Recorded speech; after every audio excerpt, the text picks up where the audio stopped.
صدیوں سے انسان یہ سمجھتے رہے کہ زمین کائنات کا مرکز ہے۔ ان کے نزدیک سورج، چاند، ستارے سب زمین کے گرد گھومتے تھے۔ یہ کائنات انسان کے لیے بنی تھی اور اس کائنات کی سب سے اہم شے انسان ہی تھا۔ پھر 17ویں صدی میں ایک اطالوی ماہر فلکیات گلیلیو آیا۔ اس نے صدیوں کے اس فرسودہ نظریے کو خاک میں ملا دیا۔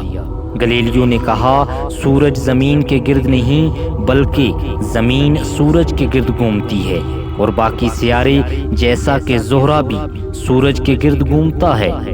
صدیوں سے رائج کسی نظریے کے خلاف بات کرنا جرم ٹھہرا، اور کیوں نہ ہوتا، اس سائنس کی حقیقت نے کئی لوگوں کے بظاہر مضبوط تصورات کے محلات کو ریت کی طرح گرا دیا۔ گلیلیو پر زندگی تنگ کر دی گئی، مگر علم کا راستہ کہاں رکتا تھا؟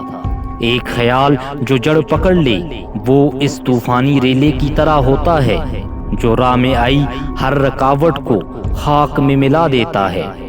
آج گلیلیو کے بعد سائنس اتنی ترقی کر چکی ہے کہ ہم خلاؤں میں جا رہے ہیں، کائنات کی کھوج میں مصروف ہیں۔ آج ہمارا کائنات کا تصور فرسودہ یا فرضی قصے کہانیوں پر مبنی نہیں بلکہ حقیقت پر مبنی ہے۔ علم فلکیات اور جدید سائنس میں ترقی سے ہمارا کائنات کا تصور بہتر سے اور بہتر اور حقیقت پسندانہ ہو رہا ہے۔ 20ویں صدی کے شروع تک ہم نظام شمسی اور ملکی وے کے بارے میں کافی کچھ جان چکے تھے، مگر پھر 1924 میں ایڈون ہبل آئے۔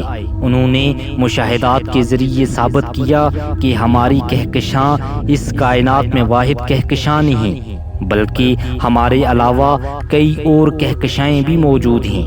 ایڈون ہبل نے یہ بھی بتایا کہ کائنات تیزی سے پھیل رہی ہے۔ 20ویں صدی کے اختتام تک ہم خلا میں ہبل ٹیلیسکوپ بھیج چکے تھے، زمین پر بڑی بڑی فلکیاتی مشاہدہ گاہیں تعمیر کر چکے تھے۔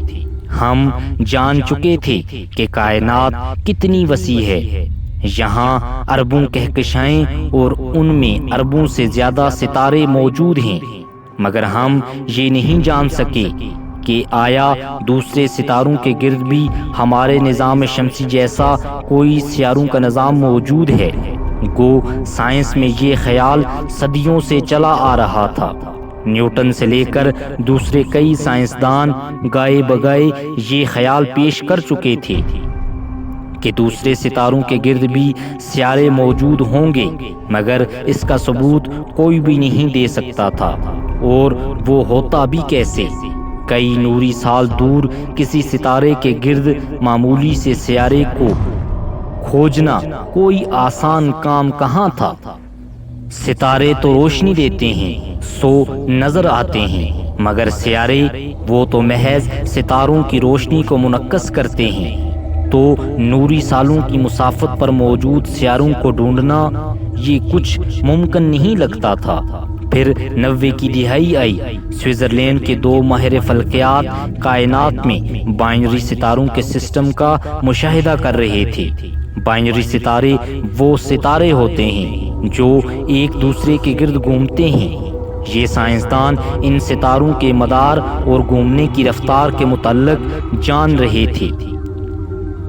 ان کی نظر زمین سے 50 نوری سال دور سورج جیسے ایک ستارے جس کو پیگاسی 51 کہا جاتا تھا پر تھی۔ انہیں گمان تھا کہ وہاں کچھ ہے۔ اس ستارے کی روشنی کی ویو لینتھ میں معمولی تبدیلی پیدا ہوتی ہے جو کسی ستارے سے نہیں بلکہ اس کے گرد گھومتے کسی بڑے سیارے سے ممکن ہے۔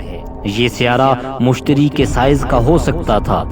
مزید مشاہدات سے یہ معلوم کیا گیا کہ یہ مشتری جیسا سیارہ دراصل گرم سیارہ ہے، اور یہ اپنے ستارے کے گرد 4 دن میں ایک چکر مکمل کرتا ہے۔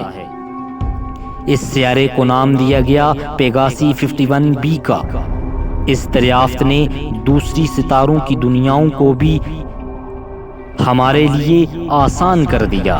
اس دریافت پر 2019 میں فزکس کا نوبل انعام ان دو سائنسدانوں کو دیا گیا۔ آج ہم قریب 5000 ایسے سیارے ڈھونڈ چکے ہیں جو کائنات کے دوسرے ستاروں کے گرد گھومتے ہیں۔ انہیں ایکزو پلینٹ کہا جاتا ہے۔ فلکیات کی دنیا میں آج زمین جیسے سیارے اور ان پر زندگی کے آثار ڈھونڈنا سائنس کا ایک جدید اور اہم موضوع ہے۔ ممکن ہے اس صدی کے آخر تک ہم یہ جان پائیں کہ ہمارے علاوہ بھی دوسری زمینیں موجود ہیں جن پر زندگی یا کوئی مخلوق بستی ہے۔ یہ ہمارا کائنات کے متعلق دعویٰ بھی شاید ختم کر دے کہ ہم اس کائنات میں بہت اہم شے ہیں۔